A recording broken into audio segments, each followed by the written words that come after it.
Masi kainoni COVID si aikoina Pithibi mafam khuni makta COVID si loina wangkhale India gi mafam khara su masi wangkhale ana Manipur da su tapna yamna sauna wangbadi nataba khara tapna khaitang haigalei adu yam kanna di haigaloi maramdi karino da yakhoi si hana Omicron gi third wave ta khoi ji infection mayam tokre madu immunity khara ga leijai aduga vaccination si toksalakpasiga masigi immunity si khar leijabanina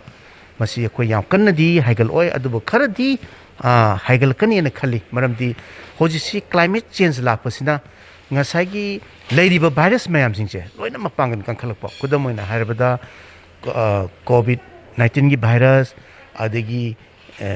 dengue gi virus adagi rabies ki virus adagi african swine flu ki virus samai tawdna mayam singche adi atokpa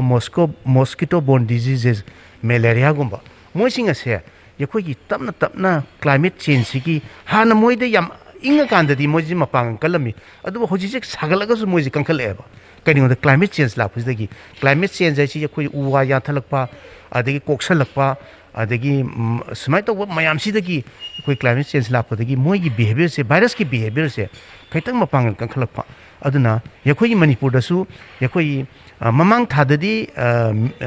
numit mayam am zero da lei adubu hadakti kaitang sagalapase loina kaitang haigalappa masina karinoida masi koi gi irakta sum virus adum leireba irakta adum leire habadi masi endemic ki type da masi thog leireba adu masoina grong launu thorakpadi nataba aduna masi yakoina yamna section ingai oi masi Omicron di adum oi masi Omicron si adum oi habji kainoda yakoi gi state ki su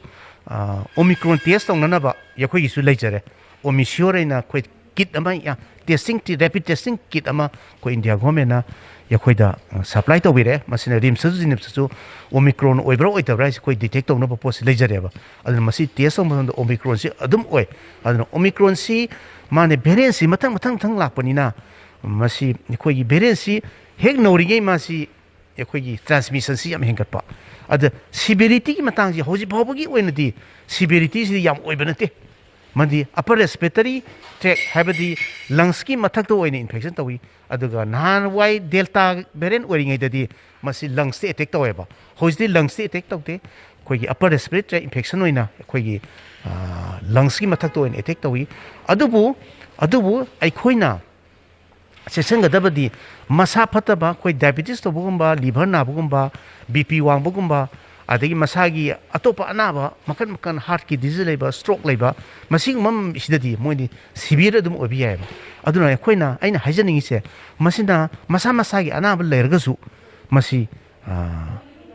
test orga detect obiyoba hojiti yamnungare yum dasu yakoi gi health department na koi CM help for all ina lakpasidagi masaji test tawtokdana anabaji khangdoga masazu phajana treatment tawba yare aduna sumai tawdana laibasi da chance lobirga diabetes lermagasu kaisu kaide diabetes su control tawra thamlore BP lermagasu BP du control tawra thamlore adumai tawdana yakoina masi control thamba atop anabasu adurgadi anabaji naragasu attack tawba ngamdeba aduna ngasai ada maruina angangsi di ngasai kenu taweba angangsi school gari angangsi moi vaccine tawdeba moi si yam risky neba vaccine tawdabanina moi si covid se lamphunda moi da hani attack tawbiya ba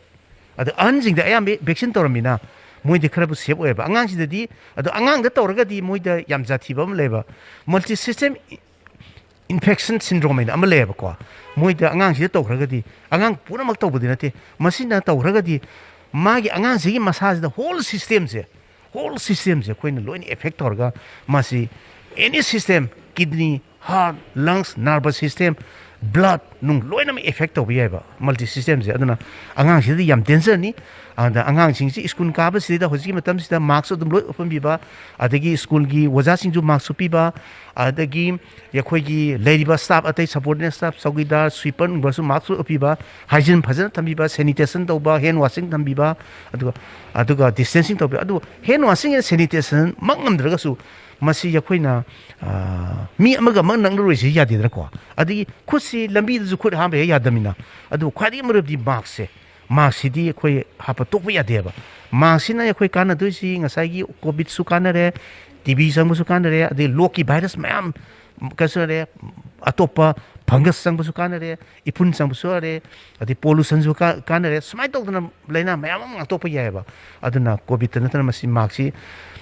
कोई lifestyle से changes अमोइना यखोई जी हक्सांग जी fit ओने थंबीबा check तोरगा 6 मंथ्स तोरगा डायबिटीज लेब्रा हाइपरटेंशन लेब्रा अदे सीएम्स हेल्प फॉर ऑल की मखादा चथेबा प्रोग्राम सिदा फजना हेल्प तोरगा फजना पार्टिसिपेट तौबीबा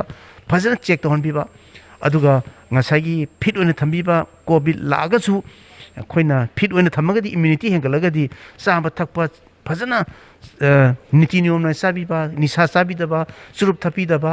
आदि खैनी साबीदबा अल्कोहल थपीदा फजना हक्सांग फिट ओइदबगदी ओइ थमगदी वैक्सीन जुमु कापसलगदी कोविड तु संगगसु कसु खोइ थेनब लायबा अदन मसिना इन प्रजासिन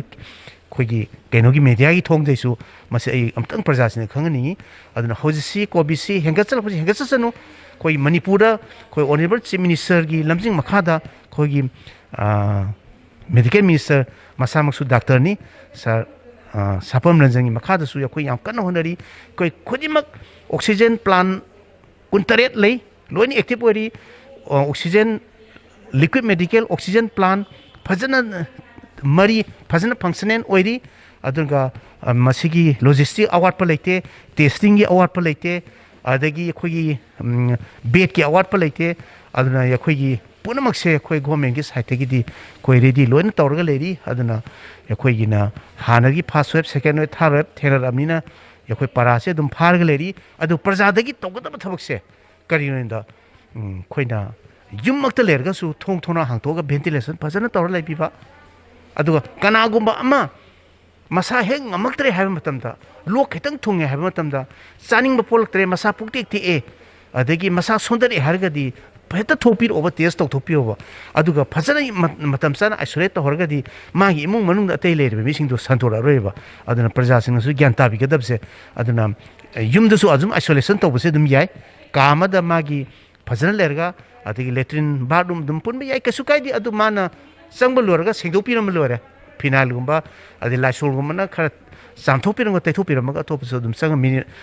10 कुल लेरगा दुम संगबा यायबा अदु फजना दुम तौबे याय अदगी माना चारिबा तो डिस्पोजेबल तौरगा अतैगे थेनदना मतोमदा चामथोकपा खोतोकपा तौरगा अदुम मार्क्स अमा फजना हापगा युमदसु अदुम लेबे याय होम आइसोलेशन फजना तौबे याय अदुना कनागुमना चिंगनाबरेना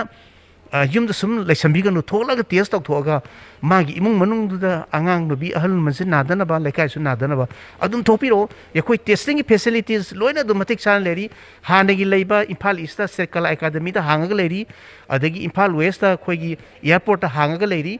अदगी यखोइगी स्टेट की खोइ आरडी विंग दा हांगगा लेरी टेस्टिंग की मसा मथुम मतिक सान अदुम लेरी हेता थोपिरो नुंगाइत्रगा हेता टेस्ट तौथोक्सी अदुगा मसी सिंगनबा लेतना अदुना प्रजा सिंगना अइन हाजिगदब लास्टली अइन हाजिगदबसे कोविड एप्रोप्रिएट बिहेवियर फजना इनबीबा मास्क फजना हापीबा मी क्राउडेड एरिया दा संगबीदबा यारी मखै अदुगा खरगा डिस्टेंसिंग मेंटेन तौरगा मसी याम कने हेंगलक्त्रिङेदना यखोइना मसी अमतंग मीडिया की थोंगदा अदगी यखोइ टीवी की लेबिरिबा खोइगी मामीना सु अदगी लेबिरिबा खोइगी कनुसु मयामसिन अमतंग अवेयरनेस पिबिरगने मसी खोइ अमतंग कनु तौमिनसेबा अमतंग गाथोकमिनसेबा अदु नत्रगदी नाहांगे दमाइना अमुक तौरगदी मसी नाग्रगदी यखोइगी इकोनॉमिकली याम सुएबा लारिक तंबा आंगांसिंदा सुई अदगी यखोइ थबक जॉब मांगचलई पैसा नुंसा लैसलक्ते अदगी गवर्नमेंट की साइडतसु तौबदी अदुम गवर्नमेंट की लेप्तन अदुम चथरी अद खोइ प्रजासिंगदसु तौबयाब तौमिनरगा अदंग मसी फोर वेब फजना फुल फ्लेजेड फोर वेब अमा लापद थिमिनसेबा होजे होरपसिदने वेब मसामनि फोर वेब की मसामनि अदु याम कन्नदी तौरोय मसी बरमदी अइ ngसा हाइसेगिब दो लोइनि इम्युनाइज तौखरे हानेगी कोविड के पॉजिटिव अदनि इम्युनिटी लोइना लेखरे अदुना होजिक नॉलेज लेरमिना मसी याम कन्नदी तौरोय अदु तौरोय हाइबगी वानी अदु तौरगदी यखोइ खुदोंग थिबा मसी मी मन हे नाखरगदी हंगबा बाबो हेपोक्तबा अदगी उनबाबो हे यादबा उननिंगदबा को अदुगुम्बा अनाबो ओइबनिना खोइ म्याम सेक्सनमिनसी लाइफ से कन्मिनसी हाइबसे आई सिमथंग थमजगे Thank you. ꯑꯉꯥꯡꯗ ꯈ꯭ꯋꯥꯏ ꯏꯐꯦꯛ ꯇꯧꯅꯤ ꯍꯥꯏꯗꯅꯀꯣ ꯁꯥꯔ ꯑꯗꯨꯒꯤ ꯑꯉꯥꯡꯁꯤꯡꯁꯤꯗ ꯍꯧꯖꯤꯛ ꯁ꯭ꯀꯨꯜ ꯀꯥꯕ ꯈꯣꯠꯄꯒꯤ ꯁꯤꯒꯤ ꯗꯥꯏꯔꯦꯛꯇꯤꯞ ꯍꯦꯜꯊ ꯗꯥꯏꯔꯦꯛꯇꯔ ꯑꯃ ꯑꯣꯏꯅ ꯒꯣꯔꯃꯦꯟꯠꯅꯒ ꯔꯤꯀꯃꯦꯟꯗꯦꯁꯟ ꯁꯨꯃꯥꯏꯅ ꯑꯗꯨꯒꯨꯝꯕ ꯁ꯭ꯇꯗꯤ ꯂꯩꯕ꯭ꯔꯥ ꯁ꯭ꯀꯨꯜꯒꯨꯝꯕ ꯊꯤꯡꯖꯤꯟꯈꯤꯕꯒꯤ ꯑꯉꯥꯡ ꯍꯧꯖꯤꯛꯃꯛꯇꯤ ꯑꯗꯨ ꯂꯩꯇꯦ ꯃꯔꯝꯗꯤ ꯍꯧꯖꯤꯛ ꯑꯉꯥꯡꯒꯤꯁꯤꯗꯤ ꯏꯝꯐꯦꯁꯤꯁꯁꯦ ꯍꯧꯖꯤꯛꯃꯛꯇꯤ ꯁ꯭ꯀꯨꯜ ꯊꯤꯡꯖꯤꯟꯕꯒꯤ ꯋꯥꯐꯝ ꯂꯩꯇꯦ ꯃꯔꯝꯗꯤ ꯑꯗꯨ ꯍꯥꯟꯅ ꯀꯟꯕ ꯅꯠꯇ꯭ꯔꯤꯃꯤꯅ ꯑꯗꯨꯒ ꯑꯉꯥꯡꯁꯤꯡꯁꯤꯗ ꯑꯩꯈꯣꯏꯅ ꯊꯤꯡꯖꯟꯕꯒꯤ ꯀꯩꯅꯣꯁꯤ ꯑꯗꯨꯒꯤ ꯀꯩꯅꯣ ꯂꯩꯇꯦ ꯑꯗꯨ ꯈꯟꯅꯕꯁꯨ ꯂꯩꯇꯦ ꯑꯗꯣ ꯊꯤꯡꯁꯨ ꯊꯤꯡꯖꯜꯂꯣꯏ ꯃꯔꯝꯗꯤ ꯀꯩꯒꯤꯅꯣꯗ ꯃꯁꯤ ꯑꯩꯈꯣꯏꯒꯤ ꯑꯉꯥꯡꯗ ꯑꯦꯐꯦꯛ ꯇꯧꯕꯁꯦ ꯑꯦꯐꯦꯛ ꯇꯧꯒꯟꯗꯦꯕ ꯀꯣꯚꯤꯗꯁꯤꯅ ꯑꯗꯨ ꯇꯧꯕꯗꯤ ꯌꯥꯏꯑꯕ ꯑꯗꯨ ꯇꯧꯒꯟꯗꯦ ꯍꯥꯏꯕ ꯋꯥꯅꯤ ꯇꯧꯔꯛꯇꯅꯕ ꯑꯩꯈꯣꯏ ꯆꯦꯛꯁꯤꯟꯃꯤꯟꯅꯁꯦꯕ ꯁ꯭ꯀꯨꯜꯗ ꯚꯦꯟꯇꯤꯂꯦꯁꯟ ꯐꯖꯅ ꯇꯧꯁꯤ ꯍꯥꯏꯖꯤꯟ ꯐꯖꯅ ꯇꯧꯁꯤ ꯀ꯭ꯂꯤꯅꯤꯅꯦꯁ ꯐꯖꯅ ꯃꯦꯟꯇꯦꯟ ꯇꯧꯁꯤ ꯃꯥꯛꯁ ꯐꯖꯅ ꯍꯥꯞꯁꯤ ꯑꯗꯩ ꯑꯉꯥꯡꯃꯛ ꯚꯦꯛꯁꯤꯅꯦꯁꯟ ꯀꯥꯞꯄ ꯉꯝꯗ꯭ꯔꯒꯁꯨ ꯂꯩꯔꯤꯕ ꯑꯣꯖꯥꯁꯤꯡ ꯁ꯭ꯇꯥꯐꯁꯤꯡ ꯑꯗꯒꯤ ꯁꯕꯑꯣꯔꯗꯤꯅꯦꯠ ꯁ꯭ꯇꯥꯐꯁꯤꯡ ꯁ꯭ꯋꯤꯄꯔꯁꯤꯡ ꯑꯗꯒꯤ ꯂꯣꯏꯅꯃꯛꯁꯦ ꯆꯧꯀꯤꯗꯥꯔ ꯅꯨꯡꯗꯥꯔꯁꯦ ꯐꯖꯅ ꯑꯩꯈꯣꯏ ꯚꯦꯛꯁꯤꯅꯦꯁꯟ ꯇꯧꯊꯣꯛꯁꯤ ꯑꯗꯨꯒ ꯑꯩꯈꯣꯏ ꯀꯥ ꯑꯃ ꯃꯁꯥ ꯅꯨꯡꯉꯥꯏꯇ꯭ꯔꯒ ꯉꯥꯏꯍꯥꯛ ꯊꯝꯅꯅꯕ ꯀꯥ ꯑꯃ ꯊꯝꯁꯤ ꯑꯗꯣ ꯀꯔꯤꯒꯨꯝꯕ ꯅꯨꯡꯉꯥꯏꯇ꯭ꯔꯦ ꯍꯥꯏꯕꯁꯨ ꯑꯩꯈꯣꯏ ꯍꯦꯜꯊ ꯗꯤꯄꯥꯔꯠꯃꯦꯟꯇ ꯄꯥꯎ ꯄꯤꯕꯤꯌꯨ ꯑꯩꯈꯣꯏ ꯑꯗꯨꯝ ꯆꯦꯟꯖꯔꯛꯀꯅꯤ ꯑꯩꯈꯣꯏ ꯑꯗꯨꯝ ꯂꯩꯒꯅꯤ ꯑꯗꯨꯒ ꯃꯥꯛꯁꯦ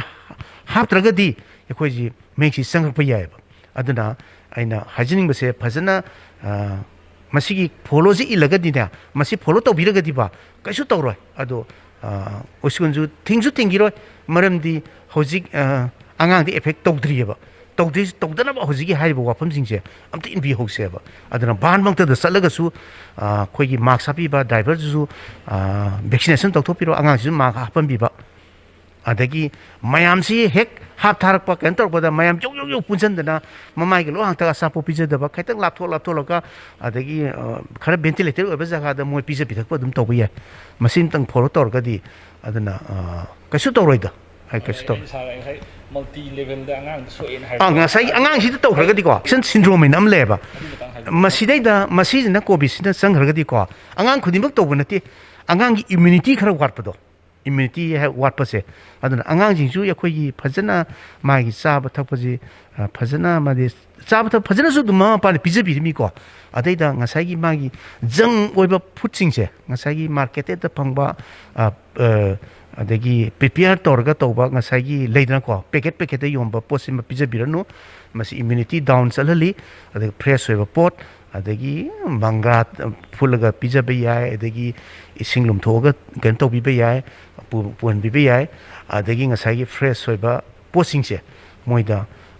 ꯄꯤꯖꯁꯦꯕ ꯑꯐꯕ ꯄꯣꯠ ꯄꯤꯖꯁꯤ ꯏꯝꯃ꯭ꯌꯨꯅꯤꯇꯤ ꯍꯦꯟꯒꯠꯂꯁꯤ ꯑꯗ ꯃꯇꯝ ꯆꯥꯅ ꯃꯥꯒꯤ ꯑꯉꯥꯡꯒꯤ ꯑꯣꯏꯕ ꯏꯝꯃ꯭ꯌꯨꯅꯥꯏꯖꯦꯁꯟꯁꯦ ꯔꯨꯇꯤꯟ ꯏꯝꯃ꯭ꯌꯨꯅꯥꯏꯖꯦꯁꯟ ꯍꯥꯏꯕ ꯑꯃ ꯂꯩꯗꯅ ꯉꯁꯥꯏꯒꯤ BCG ꯄꯣꯂꯤꯑꯣ ꯑꯗꯒꯤ ꯍꯦꯄꯥꯇꯥꯏꯇꯤꯁ B ꯑꯗꯒꯤ ꯄꯦꯟꯇꯥꯕꯂꯦꯟ ꯀꯥꯏ ꯂꯩ ꯄꯦꯟꯇꯥꯕꯂꯦꯟ ꯍꯥꯏꯔꯤꯁꯤ ꯉꯁꯥꯏꯒꯤ ꯐ꯭ꯂꯨꯒꯤ ꯚꯥꯏꯔꯁꯁꯤꯁꯨ ꯑꯗꯨꯝ ꯉꯥꯛꯊꯣꯛꯄ ꯉꯝꯃꯦꯕ ꯏꯟꯗꯥꯏꯔꯦꯛꯂꯤ ꯃꯁꯤꯅ ꯀꯣꯚꯤꯗꯁꯨ ꯑꯗꯨꯝ ꯉꯥꯛꯊꯣꯛꯄ ꯉꯝꯃꯦꯕ ꯉꯁꯥꯏꯒꯤ ꯔꯨꯇꯤꯟ ꯏꯝꯃ꯭ꯌꯨꯅꯥꯏꯖꯦꯁꯟꯁꯤ ꯐꯖꯅ ꯇꯧꯔꯒꯗꯤ ꯁꯤ ꯆꯪꯉꯛꯄ ꯉꯝꯃꯣꯏꯕ ꯑꯗꯨꯅ ꯉꯁꯥꯏꯒꯤ ꯏꯝꯃ꯭ꯌꯨꯅꯤꯇꯤ ꯋꯥꯠꯄ ꯑꯉꯥꯡꯗ ꯅꯥꯈ꯭ꯔꯒꯗꯤ ꯍꯧꯖꯤꯛꯀꯤ ꯍꯣꯜ ꯁꯤꯁꯇꯦꯝꯁꯦ ꯃꯁꯤꯅ ꯀꯣꯚꯤꯗꯁꯤꯅ ꯑꯦꯇꯦꯛ ꯇꯧꯈ꯭ꯔꯒꯗꯤ